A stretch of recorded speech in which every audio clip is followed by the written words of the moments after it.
Stop the recording.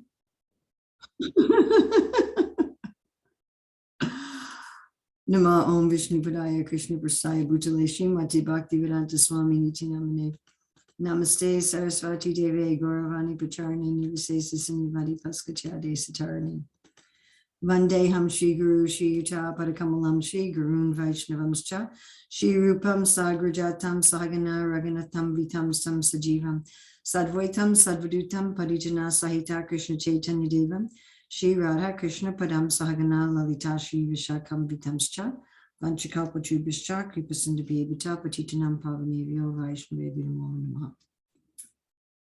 So today is the 28th of January and we're studying Nectar of Devotion. As this is Servitude Part 2, we're looking just at the meeting in separation in Sambrahma division of servitude. So this is the end of chapter 37 through chapter 38 and 39 with the VIHE. So we were actually just talking in the beginning about acknowledging, we definitely acknowledge Bhanu Swami's translation of Bhakti Rasamrita Sindhu. Also, I started using David Haberman's translation of Bhakti Rasamrita Sindhu, which was very hard to get. Some materials I'd gotten from Vraj Kishore, the Waves of Devotion, Vijay Somasundaram, Hari Parshad, and Redundant Mars have all helped at various points. So Bhakti Rasamrita Sindhu is the mellow of devotion, the nectar ocean of the mellow of devotion. And we are in the Western Ocean, which is where Rupa Goswami goes into depth on the 5 varieties of the primary sthai bhavs. And we are looking here at servitude, and this is part 2. I find it of interest and of note that in this Western Ocean, Rupa Goswami gives the most space to servitude and the least space to conjugal. So this is the second wave of the Western Ocean. So again, this is Nectar Devotion, the chapters, the end of 37, then all of 38, all of 39. This covers Bhakti Rasamrita Sindhu, 3293 to 143. And we're still in servitude and we're still in Sambrahma division of servitude. So if you can remember, those are the 4 types, right? Those who are appointed servants like the demigods, those who are recipients of mercy, right? They want relief from suffering, or they want to gain knowledge, or they are interested in the Lord's majesty or the Lord's sweetness. And then we have the Parishad, the associates of the Lord, like Uddhava, and then we have those who follow after the Lord, like Raktak, who are almost like friends, So those are and the Gaurava, which we'll be discussing next class, are family members. So Sambrahma are not family members and Gaurava are family members. So Gaurava are subordinate family members, and Sambrahma are subordinates who are what we would think of as servants. So if any of you had servants in your family, or if you've spent some time in countries such as India where people have servants, so the servants may be, so they're sort of kind of part of the family, but they're not really the family. Now, this is a whole section on separation and meeting in the Servitude Ras Sambrahma Priti. And there's Rupa Goswami has a section on separation and meeting for each of the primary rasas. In neutrality, it was in the form of hidden and visible. So in hidden, you only saw the Lord in the heart. In visible, you saw him face to face. The particular delineations of separation and meeting that we're going to be studying today apply to the servitude ras. They actually apply to the other aspect of the servitude ras, but there's the slight manifestations in Gaurava, which we'll be looking at as part of Gaurava next class. And they apply to friendship and parental. And we'll notice when we get to friendship and parental, Rupa Goswami doesn't give as extensive of an explanation as he does here in this section, because he's giving you the basic form of separation and meeting. My own guess is that servitude being sort of the basis, Jivera Swabhaya Krishna Dasa, of all relationships with Krishna above servitude, the main four relationships. So Rupa Goswami really wants to establish that very, very clearly. In conjugal rasa, there are also separation and meeting, but they're in somewhat different categories than we'll find here. So these categories apply again to servitude, friendship, and parental, both kinds of servitude and friendship and parental. All right. So this is the basis of this entire class, is these definitions. So yoga and ayoga. So that's pretty easy to remember, right? Yoga and ayoga, that Srila Prabhupada often talks about how yoga is addition and ayoga would be subtraction. So yoga is addition, ayoga is subtraction. So yoga is meeting and ayoga is separation. And there's two kinds of separation and three kinds of meeting. So Ukantika is a separation where you haven't met the Lord yet. You're wanting to meet the Lord, but you haven't met him yet. Right? So this is not difficult to understand. Just like, you know, if you're preparing to go to a college or university and you're anxious to go there, you haven't gone there yet. You haven't seen it yet. You're anxious to travel someplace for the first time you haven't been before. Or you've ordered something in the mail and it's coming and you're looking at the pictures in the catalog and you're maybe following the progression of the courier who's bringing it. What city are they in now? But you haven't gotten your package yet. So longing before ever meeting the Lord. Or parents who are expecting a child, the woman's pregnant, they haven't met the child yet. They're anxious to meet the child they haven't met yet.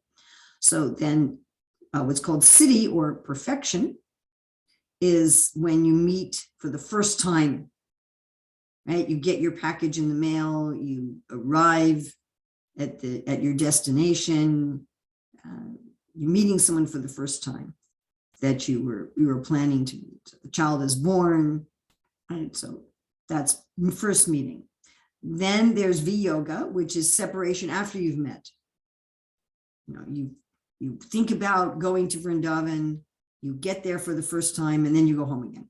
So you've separated after meeting, right? Then tusti, satisfaction, meeting after separate. You go back to Vrindavan again. You go there a second time. And then stiti, eternal association, you live there. you get a house in Vrindavan and you live there. All right. So what do you think would be more intense? Ukantikam or viyoga? The separation before having met or a separation having already met? Anybody? What do you think would be a more intense form of separation? Separation after meeting, Mataji. Separation after meeting, yes. Yes. Yes. Otherwise, we are really, really longing the Lord. We are never going to meet him. So from my perspective, I thought Ukantika. You thought that would be, what was there's a place in the Bhagavatam, if anybody can remember the context, which said, I'm just like a poor man who's after gotten some money, then lost it. No, that's more intense. So if you've been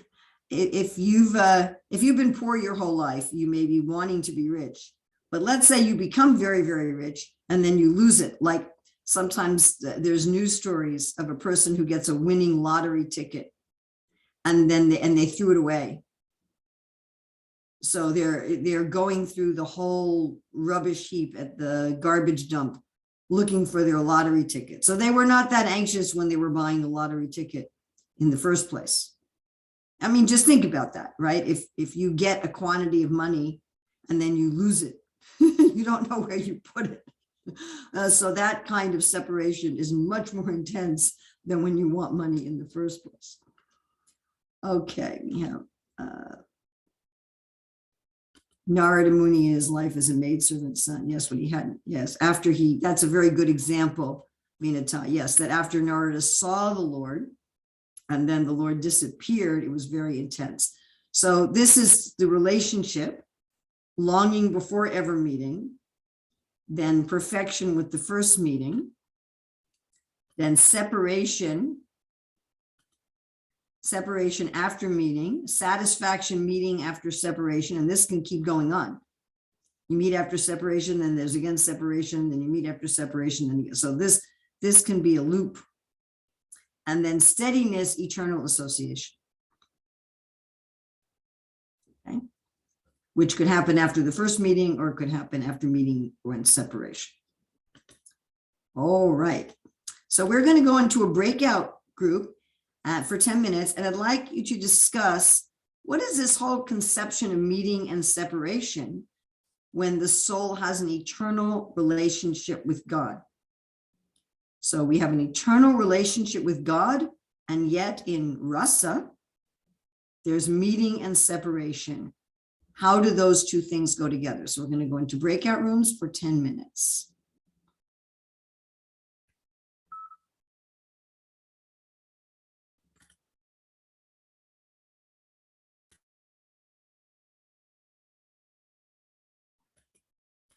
So now we're going to look at ayoga, what Prabhupada calls subtraction or separation, the two categories.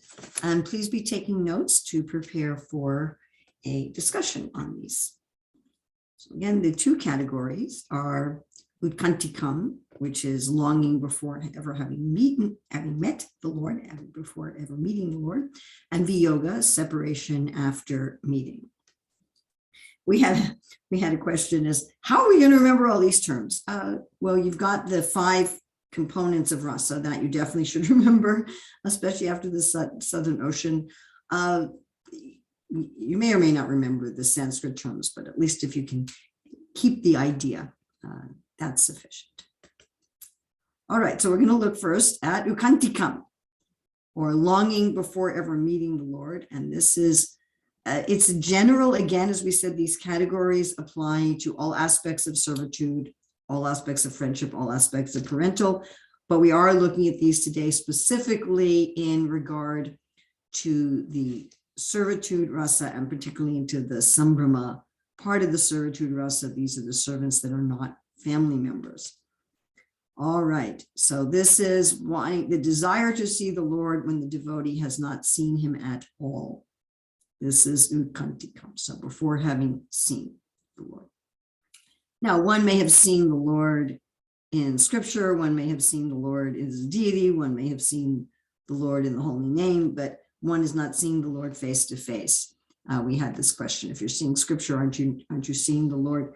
And we can think of the stages of meditation as described in Nectar of Instruction, text 8, purport by Srila Bhaktisiddhanta Saraswati, which Srila Prabhupada quotes, and is also described in Jaiva Dharma, in Harinam Chintamani, and in his commentary on Raghunath Das Goswami's Manashiksha by Bhaktivinoda Thakur, also described by Jiva Goswami, I think in the Bhakti Sandarbha. So the first stage is hearing about the Lord, then there's accepting what one hears, then there's meditating on what one hears, was once heard in the mind, then there is the revelation in the heart of the Lord, and then there is seeing the Lord face to face. Like Dhruva was seeing the Lord in the heart, and then the Lord appeared before him. And of course, that is in neutrality, the hidden invisible are these, seeing the Lord in the heart and then seeing the Lord face to face. All right, so here's an example. So King Ishvaku, because he was so attached to the Lord, he got rati, he got some love for a black cloud because it was a color of Krishna. The Krishna saw a deer because of its name, and a lotus that resembles Krishna's eyes. So anything that at all reminded him of Krishna filled him with love. And I'm thinking in this sense about the descriptions of Krishna in the world that we find in the Bhagavad Gita and in the Bhagavatam, you know, of bodies of water, I am the ocean, of fishes, I am the shark, I am the light of the sun, I am the light of the moon, or with different descriptions of the universal form, that the clouds are his hair, the trees are the hair on his body, the birds are his artistic sense, so that everything around us we even can be experiencing this separation, this longing before meeting, being instigated or stimulated by the things of this world.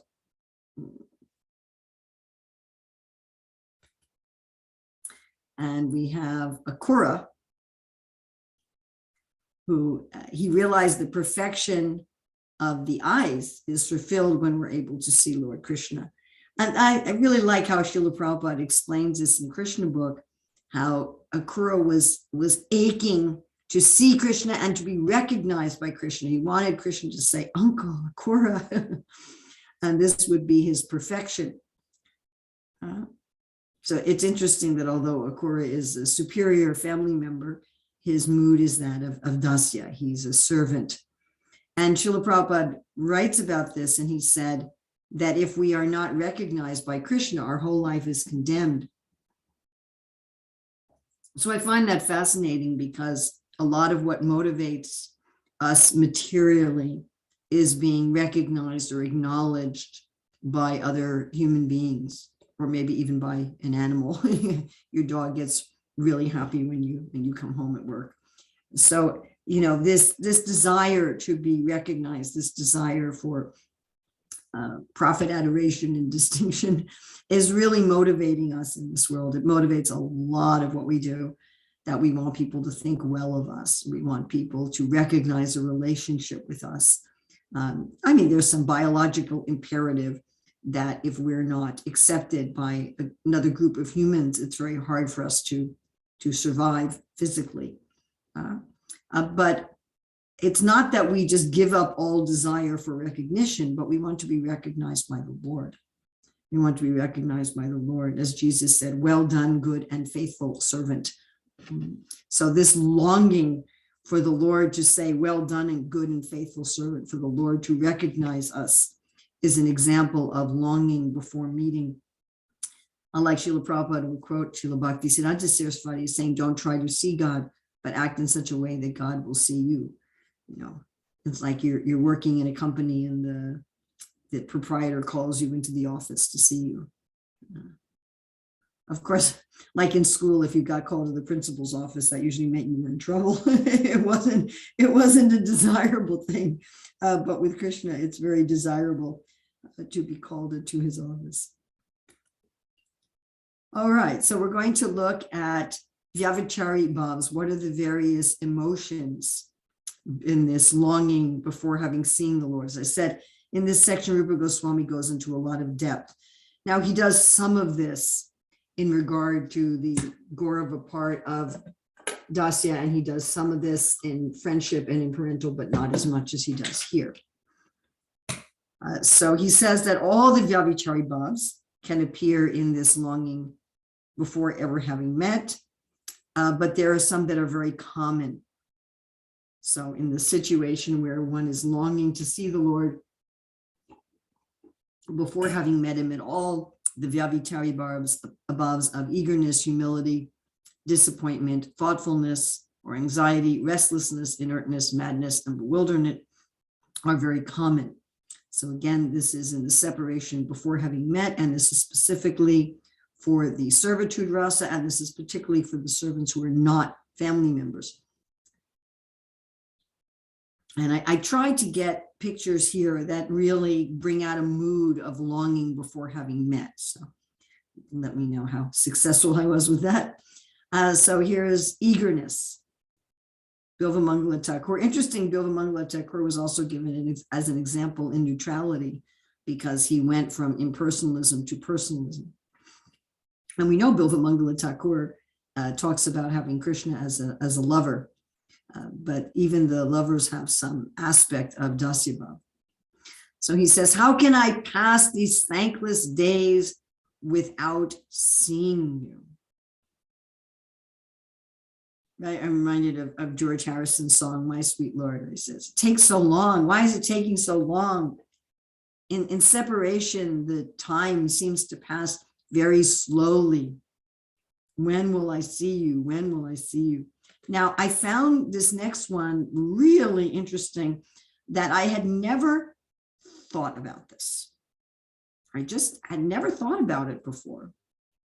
You know, when Krishna was in Vrindavan, he has servants in Mathura who haven't seen him, because right after his appearance, he went to Vrindavan. So therefore, the servants in Mathura were having this longing before having met. You know, we usually talk about the separation of the inhabitants of Vrindavan, but here we have the separation of the inhabitants of Mathura. And Uddhava was writing a secret letter to Krishna. Did you ever think about that? That Uddhava was writing a secret letter to Krishna in Vrindavan. Where are you? I haven't met you yet. My mind is always morose. I cannot perceive any peace under any circumstance. I am feeling every moment to be like many long years.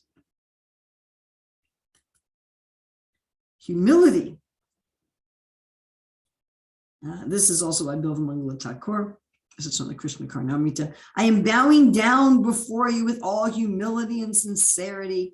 Would you sprinkle a little water of your glance upon me?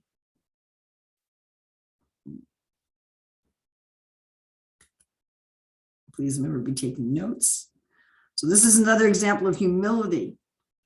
Even Shiva cannot see you, but I am more insignificant than an insect and full of sinful acts.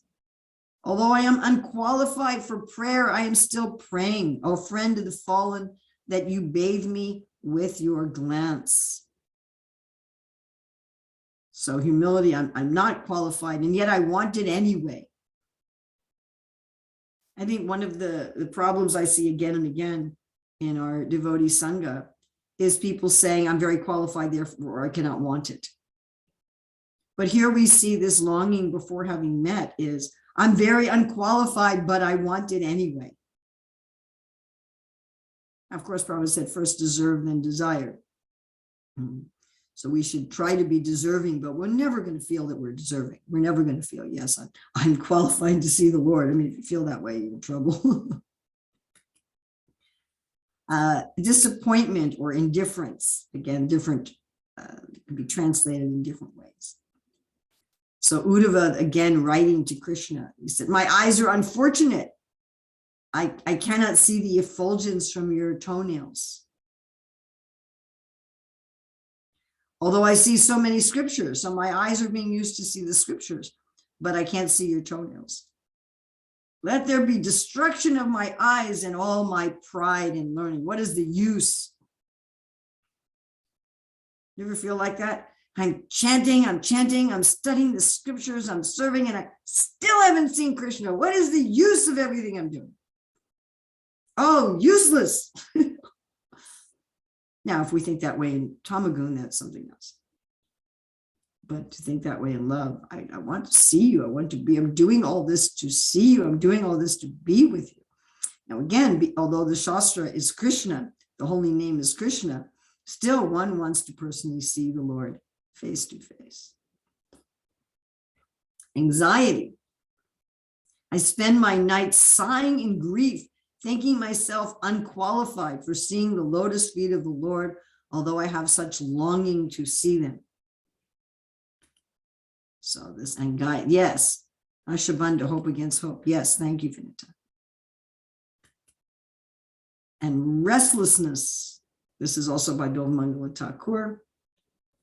Your naughtiness in boyhood is the most wonderful thing in the three worlds. You can very easily understand my flickering mind. I'm simply yearning to know how I can fix my mind on your lotus feet. So I'm just, how can I do it? How can I do it? I'm so restless. Another example, and this can also be translated as impudence. So we had the question is why can this be called impudence? Because again, he's saying, without considering my lowly position, my eyes are just like black bees desiring to hover at your lotus feet. So there's this juxtaposition of I'm not qualified, but I'm going anyway. And how is this different from humility? Because the focus here is on, I don't care. So in humility, it's, oh, I'm so fallen. and yet I want to see the Lord. I mean, oh, and here it's like, I don't care how fallen I am. I want to, where is he? Where is he? I want to see him, even though I'm fallen. I want to see him. I'm just impudent. I don't care that I'm fallen. I still want to see him. We have inertness. Prahlad is one of the exemplars of the Dasya bhav in Sambrahma. So inertness in Bhagavatam 7.4.37, that Prahlad remained an inactive child because he was always in trance. So someone asked, well, if he was always in trance, how did he go to school and instruct the other students? And so again, these are Vyabhichari bhavs. These Vyabhichari bhavs, they are transient emotions. They come and go. And they don't leave lasting impressions like the secondary sthai bhavs.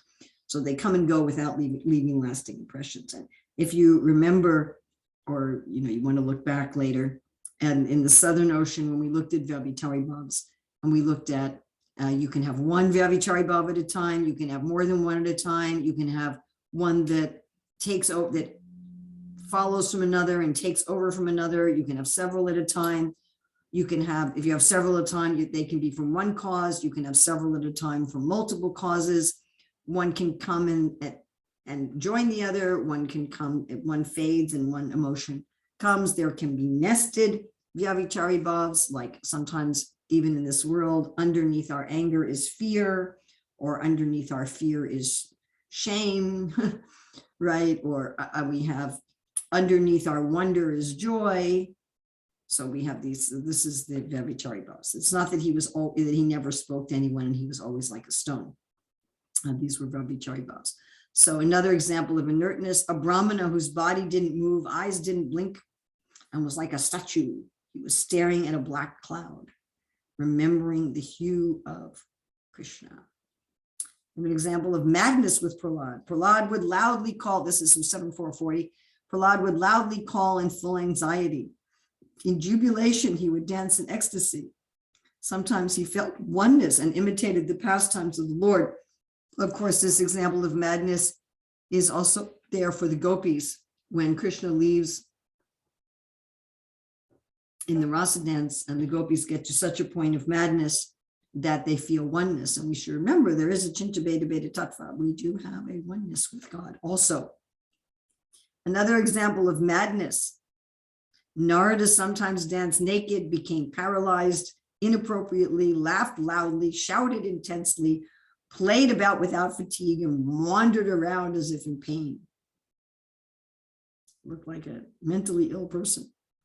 Bewilderment, again, Prahlad.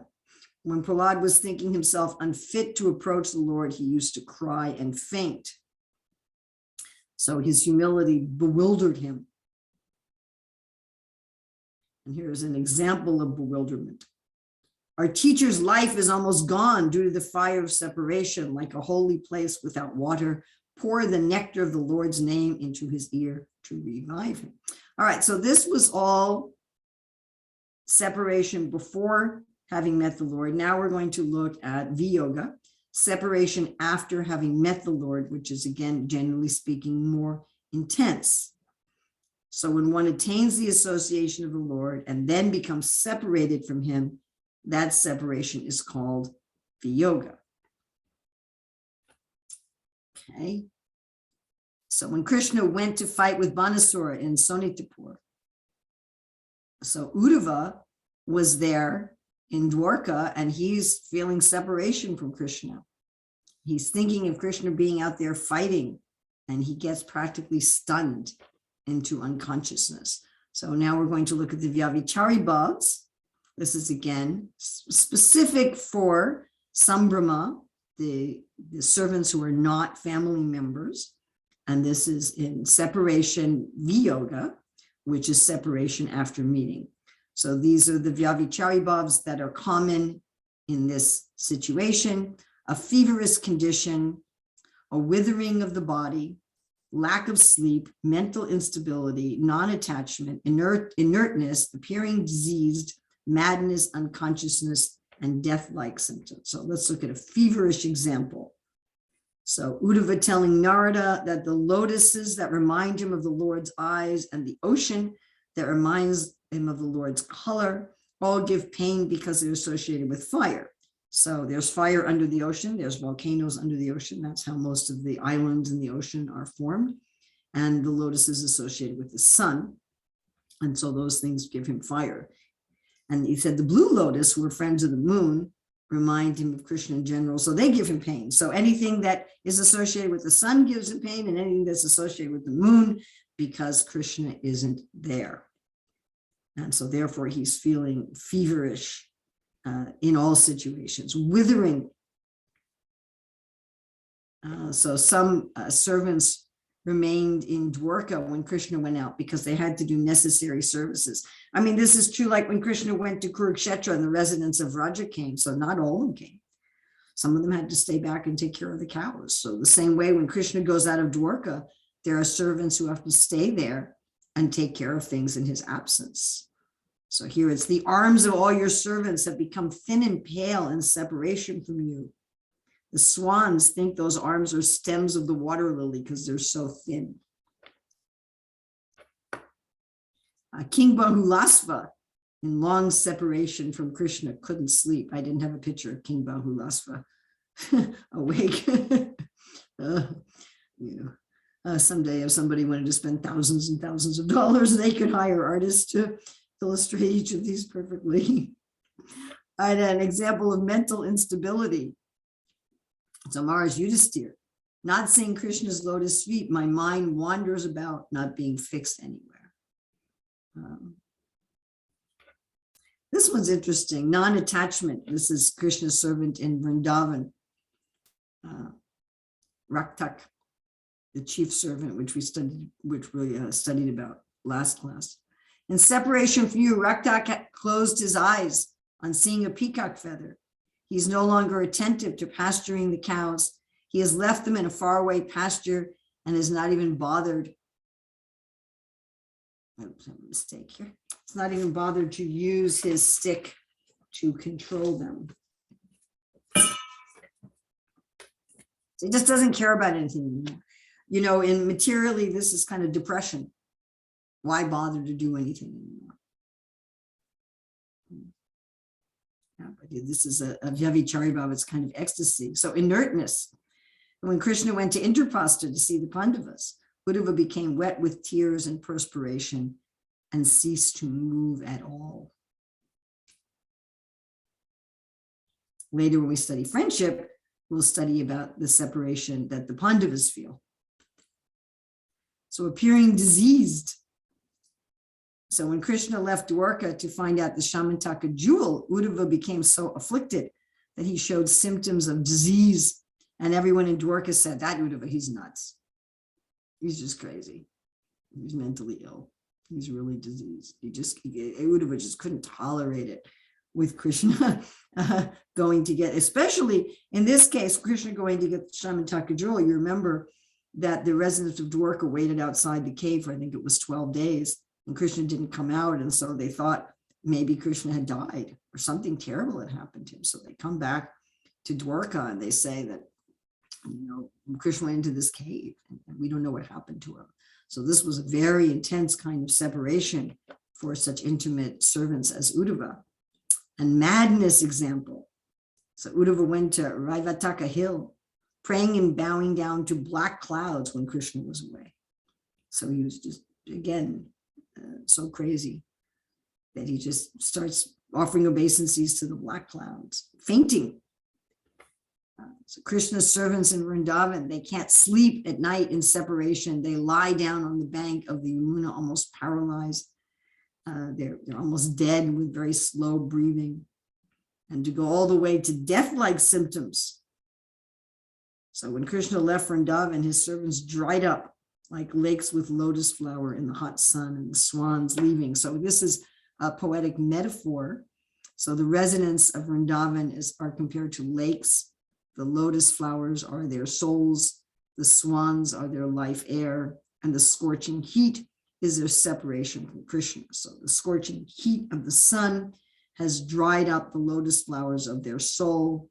And thus the swan of their life air seems to be leaving the lakes of their bodies. Okay, we're going to have a breakout session, and I want you to discuss what is similar and what is different about the two kinds of separation, Ukantika and Viyoga. What is alike and what is different between separation without having met and separation after meeting. Okay, we have 10-minute breakout group.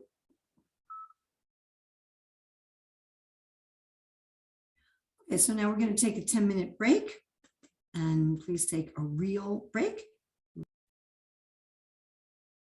All right, so again, take notes in preparation for a discussion. So here we have three kinds of yoga, three kinds of addition.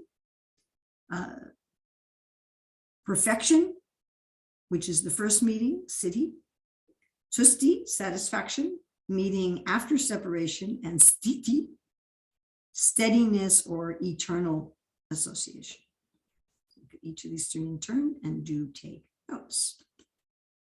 All right, so if we're going to look at siddhi, perfection after first meeting, and again, this is in the category of meeting or addition yoga, specific to the Servitude Rasa and specific to the Servitude Rasa of Sambrahma, which is the servants who are not family members. All right, so this is related, of course, to Ukantika. So Ukantika becomes resolved in siddhi. So the longing before having met is resolved in this first time meeting.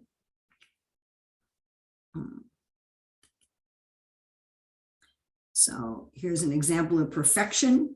Bilvamangala Thakur, he describes how does Krishna meet his devotee? With a peacock feather on his head, with Madakata jewels on his chest, those usually refer to emeralds, his ever enchanting smile, his restless eyes, his very delicate body, and his gait more praiseworthy than an elephant in must. So this comparison to mad elephants in must, we find in many places. So we had a question is, how does an elephant in must walk? So I actually looked up some videos. You might want to do that after the class. Elephants in must, how do they walk? So these are bull elephants, and I don't know if it's unique among mammals, but I haven't heard of it in other mammals.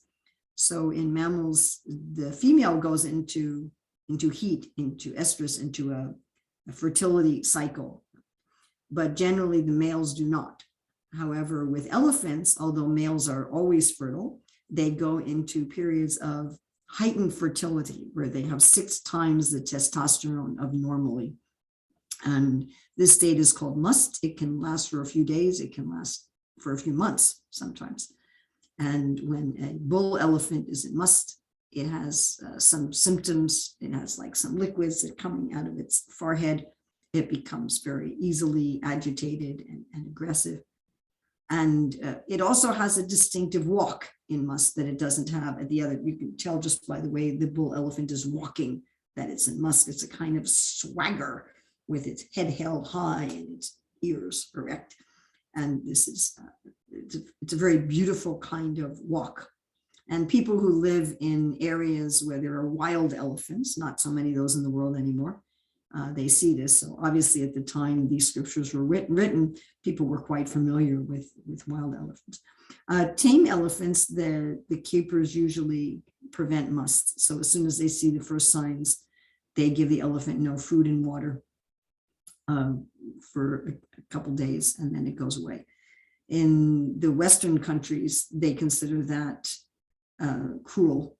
So what they do is they just lock the elephant up until it goes away. I don't know if it lasts for months. So I'm not sure which is more cruel. Another example of perfection. So Akrura, when he saw Krishna and Balaram in Vrindavan for the first time, he fell down upon their lotus feet to offer respectful obeisance. So again, I find this interesting because Akrura is an older family member. You might expect him to be in parental rasa, but although he's an older family member, his mood is as a servant. His mood is as Dasya. All right, we're going to go now to Tusti, satisfaction, meeting after separation. So again, this separation was more intense, separation after having already met, and then meeting again. Right, so this is the viyoga, separation after meeting is resolved by tusti, or satisfaction of meeting after separation. So this is from Bhagavatam 1:11:10.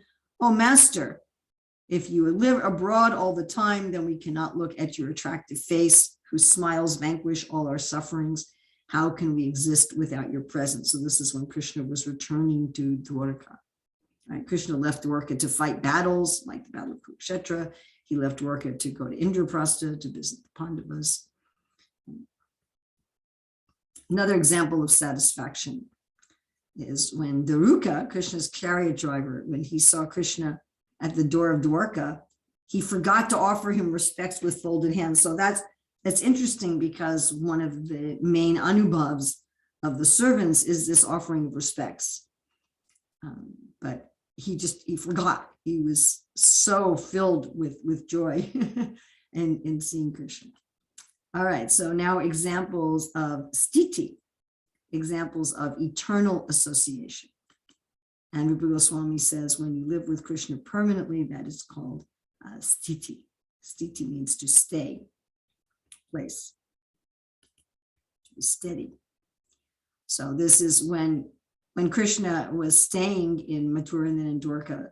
So Akrura would talk with Krishna about the activities of the Kuru dynasty when they were together all the time. And Uddhava, when he's always with Krishna, he's massaging the lotus feet of Krishna while kneeling on the ground before him. This is one of those nice times when you find, an artist actually illustrated this particular thing in the Nectar Devotion. So that's always very wonderful. So what are some of the anubhavs in yoga? And particularly we're looking at sthiti. So when you're with Krishna eternally as his servant, there's no separation. You're just with Krishna. You have the sense of being with him eternally. What do you do? So the servants, they carefully perform service whenever there is an opportunity. Right? Remember, one of the primary demarcations of this Staibhav of being a servant is this eagerness. It's like the defining principle of the Dasya Rasa is this eagerness to do service. So whenever there's an opportunity, then they do it very carefully. Right?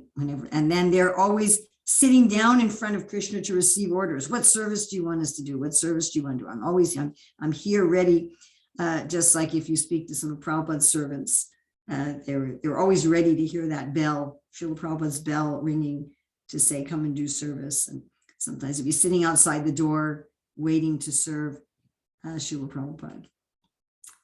All right, so now we're going to have a breakout room. What is similar and what is different in the three types of meeting? So meeting after having never seen Krishna, meeting after separation, and always being with Krishna. So those three types. Again, the first type is you haven't seen Krishna at all, you see him for the first time, the first meeting. The other kinds of meeting, you've seen Krishna and he's left, now he's come back. And the third kind, you're with him all the time. So what is similar about all these and what is different about all these? So we'll do 10 minutes here.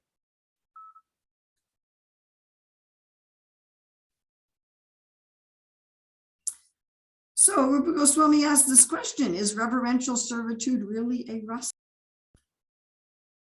All right, there we go. Rupa Goswami asked this question, is reverential servitude really a rasa? And somebody said, how can anybody even ask that question? Well, somebody can ask whatever question they want, I suppose. And the answer is that some people who have no taste for bhakti, they say, no, it doesn't reach the state of rasa. It's too reverential. There's not really a taste. Now, of course, that's not our personal experience with the mundane rasas. So we definitely get a taste from serving someone in reverence, but some people say, nah, you have to have more intimacy for it to be rasa. So Rupa Goswami gives some evidence. He says in the Bhagavatam itself and in many of the Puranas, we see Dasya as a rasa. And he quotes from the Bhagavatam 11:332, describing the symptoms of servitude as exhibiting signs of rasa, that devotees who serve Krishna cry, laugh, they're jubilant, they dance, they sing, they serve the Lord. Sometimes they're in trance. And then he also quotes Bhagavatam 7:734, again, servitude with symptoms of rasa, that hearing about the Lord brings jubilation, crying, faltering voice, chanting and dancing and ecstasy. So those are what? Crying and faltering voice are what?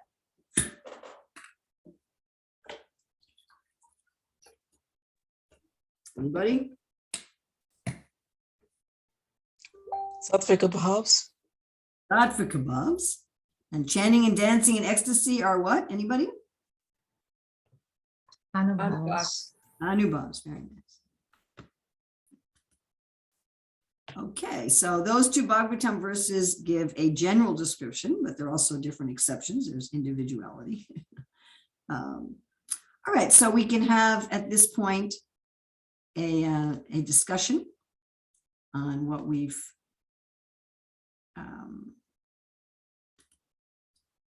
gone over so far.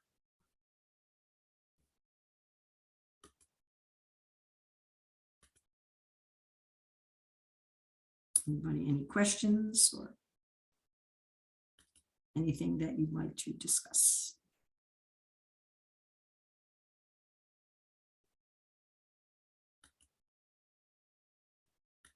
Otherwise, we will end class very early.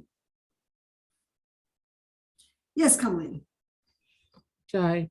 Well, in discussing all these symptoms, especially the previous exercise of the, the 10 symptoms of, like the madness and insomnia and sickness and death-like symptoms. Is this what we have to look forward to?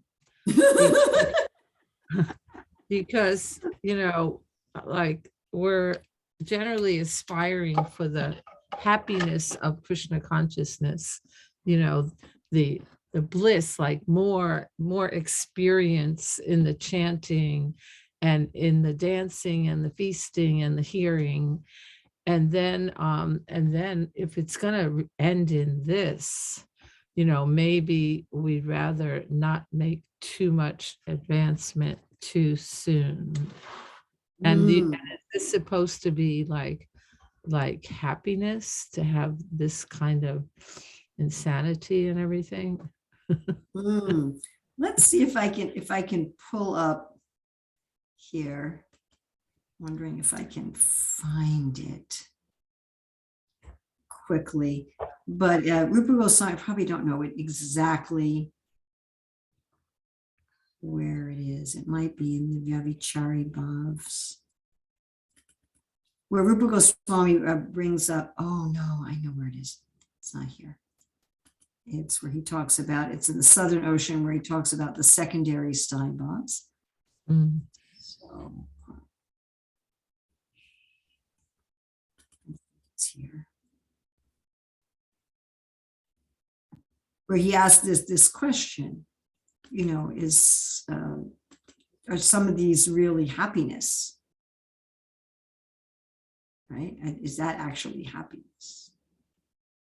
Oh yes, here we go. Apparent suffering in rasa. So let's go here and kind of review that.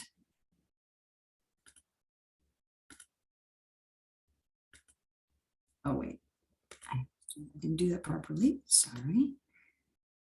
Didn't import.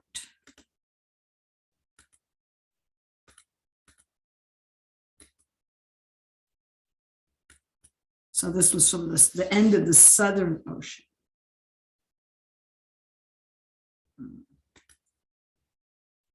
Where spiritual separation, which is what we're talking about, is the full form of rasa in astonishing bliss. Right? It looks like it's a pitiable condition in devotional service.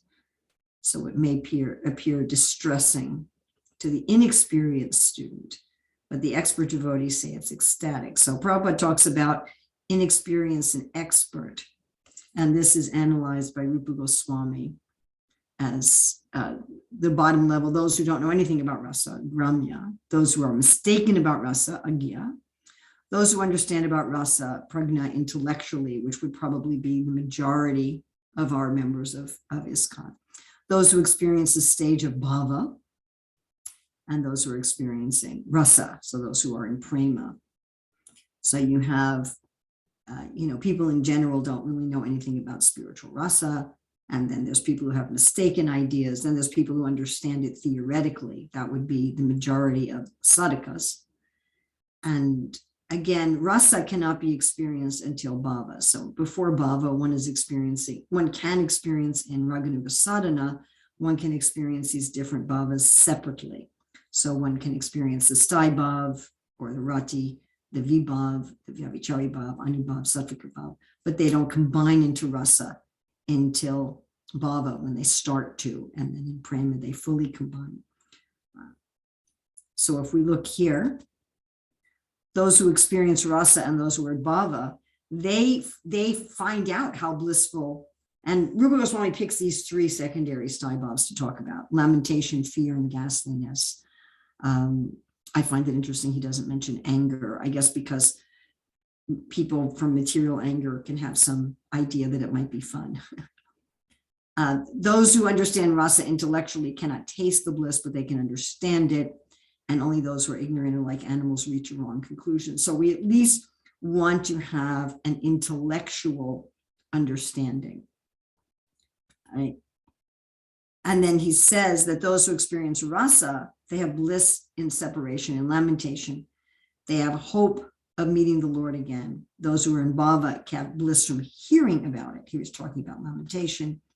About fear, those who experience rasa, their bliss is from the hope that Krishna will be freed, and those in bhava, their bliss is from the reassuring words of the advanced devotees. In ghastliness, those who experience rasa, they have bliss from the action of the Lord to crush these disgusting elements, and those in bhava, they have reassurance. So what's our ultimate proof is the experience of the soft-hearted devotees. So those who are actually there, they say, this is really nice. Like Gopakumar says, this dances on the head of all other happiness. And the example is the Ramayana. Why is Hanuman singing the Ramayana, which is full of karuna ras? Now, on a material level, we sometimes have the experience that something appears awful to us, and someone says, actually, it's really good. I'm just thinking of the most mundane example. And when I was a kid, that the other kids, we used to buy this ice cream. It was vanilla ice cream that was dipped in chocolate. And it was, summertime, the ice cream truck comes. And those of you who aren't from America, I don't know if you have ice cream trucks, but at least in America, in the summer, the ice cream trucks come and the children all run out. They have the udipana of the bell ringing and stimulates our desire for ice cream. Anyway, so some of my friends would put peanut butter on their ice cream. And I'm like, bleh. And then I tried it and it was really good.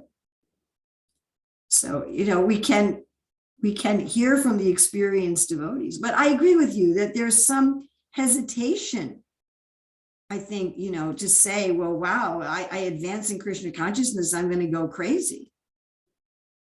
I actually had this discussion years ago with Burjan Prabhu. I said, I'm afraid of spiritual ecstasy. That time I was in graduate school. He said, you're afraid you won't be able to finish your PhD? I'm like, yeah, I am afraid that if I become an ecstatic devotee, I'll be useless. And he said, well, look at the Goswamis, look at Srila Prabhupada. They were experiencing all these ecstasies and they were very functional people. So Prabhupada Priya says, in a pure relationship with Krishna, there's no duality. Yeah. Rukmini, nice things. The ones who say Dasya Rati does not reach the stage of Rati are again, it seems. Yes, very nice. And just different flavors of bliss. Yes, and I give this analogy all the time that, you know, you go to an ice cream shop. When I was little, we used to, two ice cream analogies here. When I was little, we used to go to this ice cream shop that had 33 flavors of ice cream.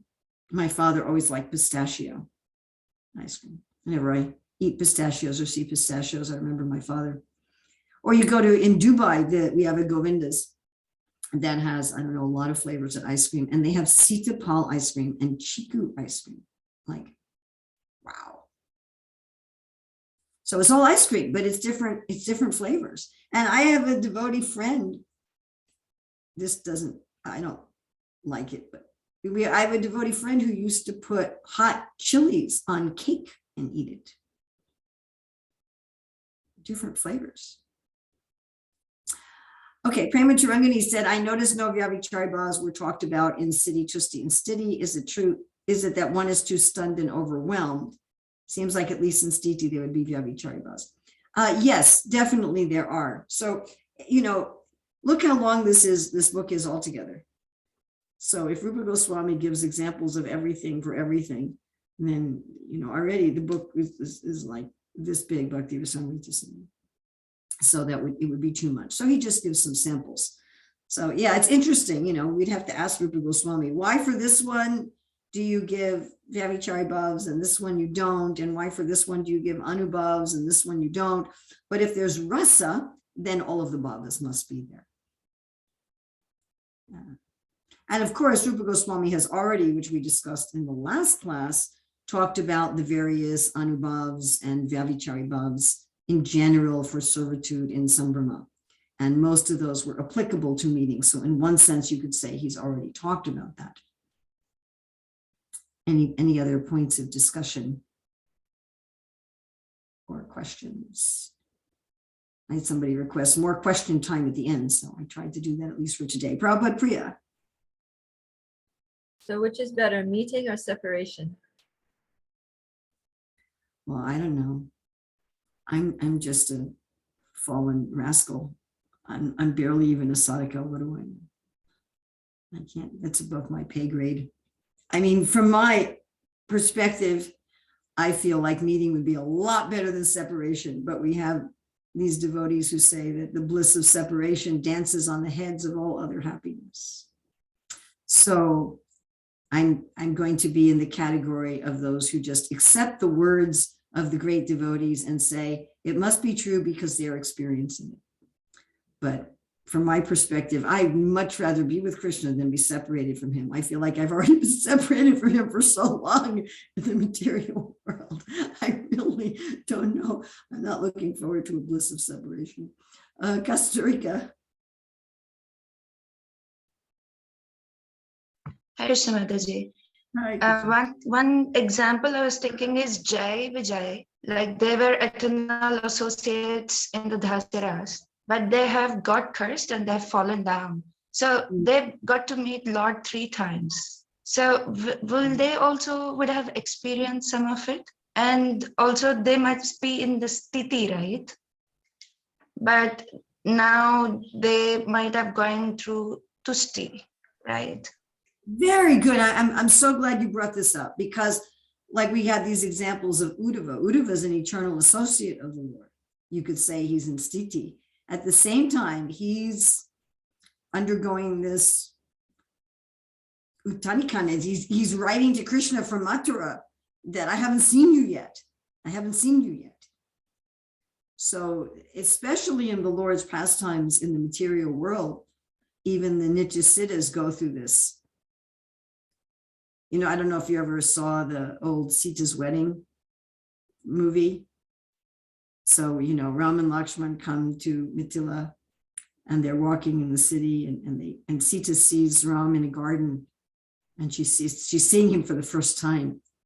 So, you know, all the time she's growing up, she's heard about Ram, but then she's seeing him for the first time. Like that. You know, and then they have a wedding. Now, Ram and Sita are eternally married. But yet they have a wedding. And every time they have a wedding, it appears to be fresh. So even the eternal associates, even the consort of the Lord. I mean, it's really interesting when the Lord appears as Nrsingadev. It says in the Bhagavatam that Lakshmi Devi, she'd never seen this form. And so she was afraid. And I was thinking, how could she have never seen this form? Lakshmi Nrsinga is eternal. And Krishna feels like that. Not only the devotees feel like that. You know, the acharyas in their books write about how when Krishna sees Radharani, he's like, who's that? Is it lightning in a cloud? You know, is it a creeper? Like that. And when we go to the spiritual world, Krishna's like, I'm longing for you. Mahalakshmi, I answered your questions in the class. There's fire under the ocean, there's volcanoes under the ocean. So just like I've spent time in the Hawaiian Islands, and in the Hawaiian Islands, the islands are made of fire. Where does the fire come from? It's fire under the ocean. It's volcanoes under the ocean. And the fire is so powerful that the ocean doesn't immediately put it out. I mean, what happens is the fire comes out of in the ocean, and then the ocean cools it. And so it creates earth. But yeah, there's fire in the ocean. How does it have to do with impatience? Because he was saying, even though, and I did talk about this at that slide, even though he's saying, I'm so fallen, still I want to see you. So this is impatience or impudence. Anybody else?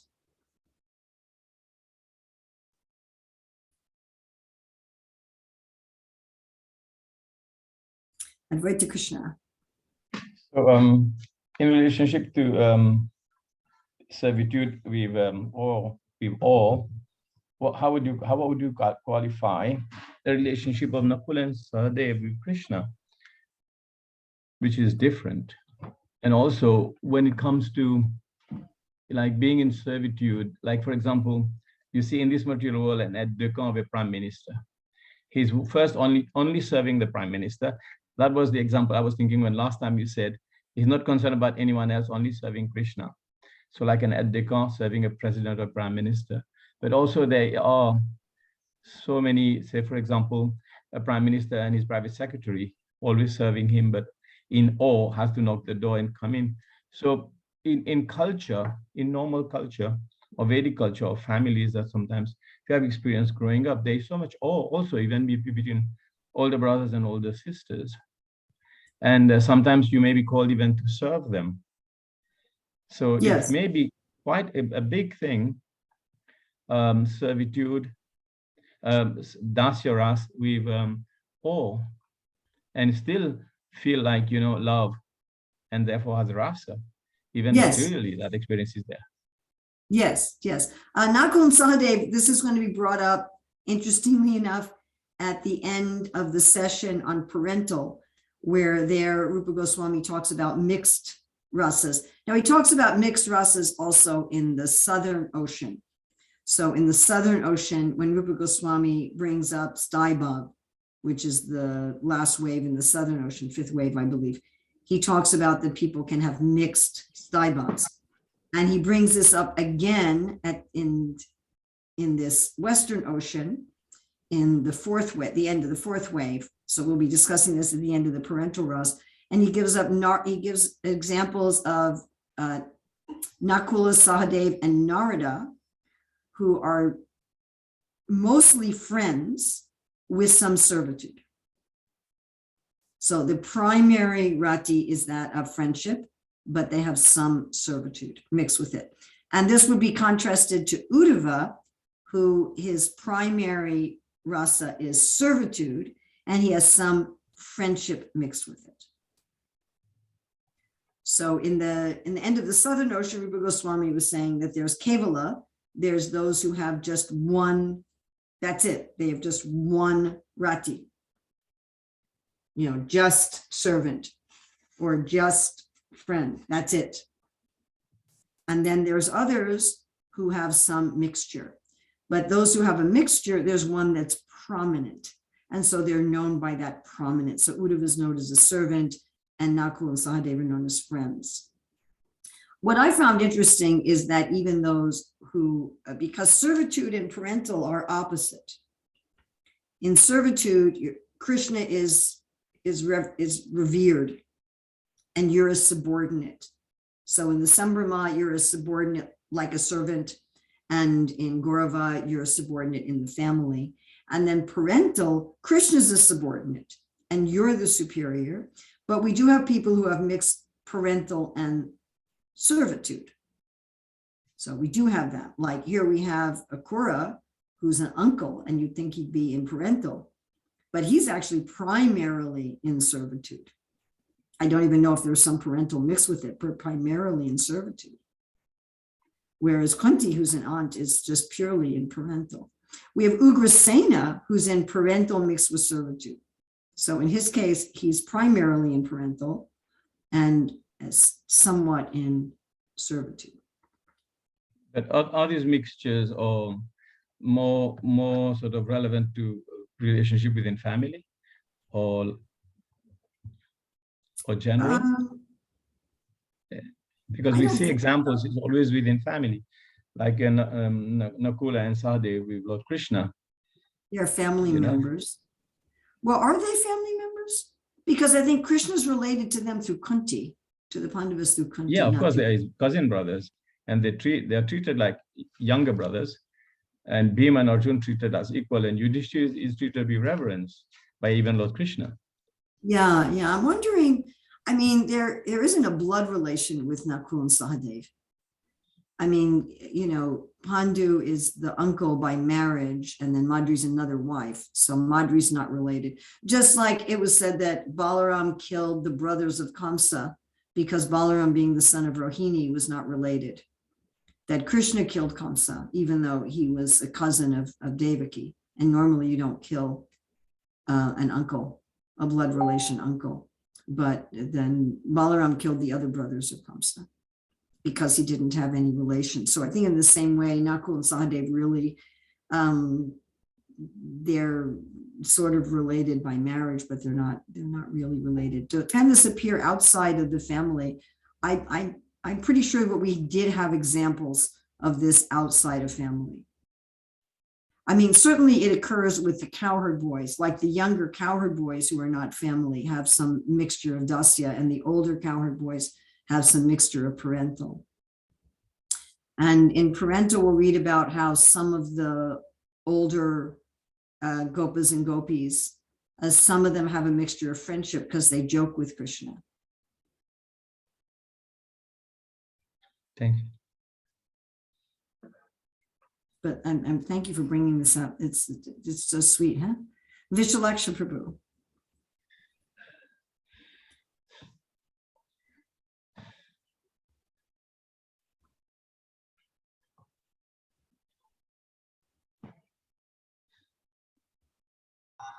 Hare Krishna, Mataji. Hare Krishna. Mataji, thank you so much, Mataji, for nicely you are explaining the nectar of devotion waves. Thank you so much for that. My question is that just like a person standing on in the bank of the ocean, but not driving in the sea waves to take bath. Similarly, these nectar of devotions very nicely, philosophically understanding, but how to realize and taste it in our own life. Thank you. Thank you. So I think with this meeting and separation that we talked about today, I mean, I'm not realizing this at the stage of Baba. So I'm not even realizing the beginning of Rasa, what to speak of actually the Rasa of Prema. I'm just a beginner in Krishna consciousness. Sometimes I don't even know if I'm a beginner, but still we do have some experience. Certainly we have an experience of, I want to see Krishna. I haven't seen him yet. I want to see him. You would read something in the Shastra and we're like, wow, I want to see him. Like I had someone ask me about how is the Krishna's gait, the way he walks, how is that more praiseworthy than a mad elephant? Right. So I was looking at these videos of mad elephants, bulls and musts. How do they walk? And then there's some desire. Oh, it would be nice to see, how does Krishna walk? So that's a kind of, I mean, it's, as I say, it's a very undeveloped stage, but that's a kind of longing to see Krishna. And then we may have some degrees of meeting Krishna. We may have some experience of ecstasy, even if it's just a shadow ecstasy. And then we want to experience that again. I mean, I heard this story of these devotees who were on traveling Sankirtan, and they stopped at a gas station, they stopped at a petrol station. And as they stopped, one woman ran out of the station, ran up to them and said, "Are you the Hare Krishnas?" "Yes, yes, we're the Hare Krishnas. 5 years ago, I met one of you and you gave me this little white ball to eat and it was so good. I've been thinking about it for 5 years." So that's separation after meeting. On a beginning scale, but still in separation after meeting. So we also have these experiences, you know, we'll have an experience in Kirtan and Japa, and then it's gone. And we're like, when can I get it back again? When can I get it back again? When can I get it back again? And we have an experience of understanding something for the first time. You open up the Shastra and you read something and you get some understanding for the first time and you're like, wow. Or somehow you're looking at the deities that you've seen every day, but somehow you see something for the first time. And, oh, that we have some first time meeting. And then we have an experience of meeting after separation. You know, we had some incredible experience during japa, and then it went away and everything was dry for a while. And then again, we find Krishna in the holy name. And we have some experience of just feeling a sense that, yes, I'm there with Krishna. I'm there, I am. There's no meeting, no separation. There's just, I'm just simply with Krishna. So we have some little idea. I mean, there's one place where Prabhupada writes, prema is there in an immature state, even in the beginning of Krishna consciousness, even at Adushraddha. So at least we get an abhas, at least we can get a shadow or reflection of these things. That even a non-devotee can get an abhas by hearing the scriptures, by going to a festival, by being in a holy place, by being around the devotees. So what to speak of those of us who are sadhakas? We can certainly get an abhas of these things, all of these things. And please keep in mind that this nectar devotion, it's written not only for siddhas, it's also written for sadhakas. Rupa Goswami wasn't writing this just for siddhas. If he was, Srila Prabhupada would not have written a summary study of it and had us distribute it in parking lots and airports. You know, I mean, I was out distributing nectar devotion to people in airports, ordinary people. So if it were only for perfected beings, we have some literatures that, you know, we don't distribute to people in general. But nectar devotion we do, and Prabhupada's called it the science of bhakti yoga. So this is meant, as Prabhupada writes in the Bhagavatam, we're supposed to be captivated by this. Of course, Kamalini was saying we may be repulsed by some of it. You know, you're like, I don't think I want to be an insane person crying and becoming stunned and falling on the ground, and that work very well. So some of it we may actually find not so attractive, but we should be captivated by this information. How can I fall in love so much? You know, materialists, they fall in love to the point of madness. They do, but never to the extent of these emotions as described here. I mean, even animals will give their life to protect their children, for example. So there's intensity of emotion. Prabhupada writes at the beginning of Nectar Devotion. He said even a tiger has love in a dormant stage. But what to speak of with Krishna? We all have some experience of this, and this is just meant to captivate us. It's meant, I want that, I want that, I want that. And to meditate on, some of us will want some of this and not want other parts of it. We're all individuals. Some of that wanting some parts and not others is due to our material conditioning, and some of us wanting some parts and not others is due to a little awakening of our actual rati for Krishna. that certain things will attract us. Like I had some people write me and say, I'm not interested in neutrality at all. And I said, well, probably that's not your rasa.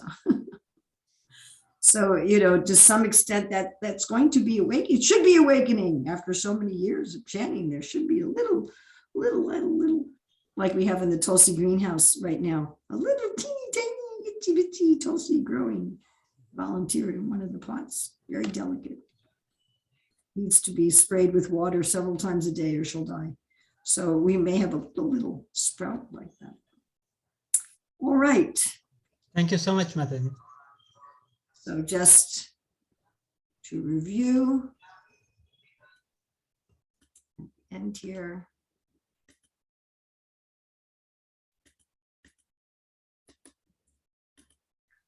Okay, so we have this relationship between the bhavas to form rasa. So we have the emotions. One way of looking at this is the emotions of the vyavichari bhavas, and one's basic rati produce sattva in the heart, and this manifests as anubhavas and sattvika bhavas. And another way to think about it is the dominant rati in the heart is stimulated by the vibhavas, and as well as the vyavichari bhavas and the secondary sthai bhavas that produce the anubhavas and the sattvika bhavas, and that basically all of the other four bhavas acting on the sthai bhav produce rasa. The stimulants, the emotion, the basic connection, and the taste. And the basic connection produce a taste. And all glories to Srila Prabhupada, by whose grace we can gain, even as Prabhupada said, we understand this to a minute degree, then we attain all perfection. So thank you very much. And next week, Krishna willing, we'll also be doing servitude, but they will be doing servitude within the family in Gaurava. Srila Prabhupada ki jai, Srila Rupa Goswami ki jai. Right. Thank you.